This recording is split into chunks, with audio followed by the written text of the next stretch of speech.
집안에서 사렉스자엑스 사건이 있었던 건물인지 모르고 매수했을 때 하자담보 책임 인정될지, 불미스러운 사고 사건 등과 같은 흉흉한 사건이 발생한 건물을 구매한 경우 그 사실을 몰랐던 매수인이 매도인에게 하자담보 책임을 물을 수 있는지에 대한 논의주된 논점은 이러한 사건들이 건물의 심리적 하자에 해당하는지, 그리고 이것이 법적으로 매매계약의 하자로 인정될 수 있는지입니다. 1. 심리적 하자와 하자담보 책임.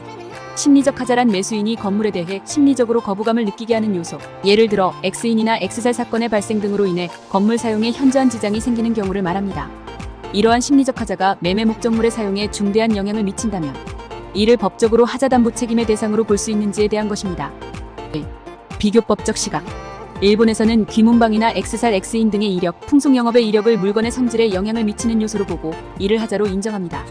반면 폭력단의 존재나 위협적인 이웃과 같은 요소는 물건의 성질이 아니라 인정 요인에 해당하므로 하자담보 책임의 범위에 포함되지 않습니다. 이는 설명고지 의무에 해당합니다. 3. 한국의 법적 상황. 한국에서는 X살 사건이 발생한 집을 중개할 때 공인중개사의 책임이 문제된 사례가 있습니다. 서울의 한 공인중개사는 X살 사고가 최근 발생했거나 주위 사람들이 이를 알고 있는 경우 매수인에게 이를 설명한다고 밝히고 있습니다. 그러나 사고가 오래되었거나 집주인이 바뀐 경우 이를 언급하지 않는 것이 거래에 유리하다는 인식도 있습니다. 실제 지방법원 판례에서는 중개업자가 X살 등의 이력을 알면서도 건물을 중개한 경우 중요한 사항에 대한 설명 의무를 위반한 것으로 판단해 손해배상 책임을 인정한 사례가 있습니다. 4. 판례 및 법적 인식.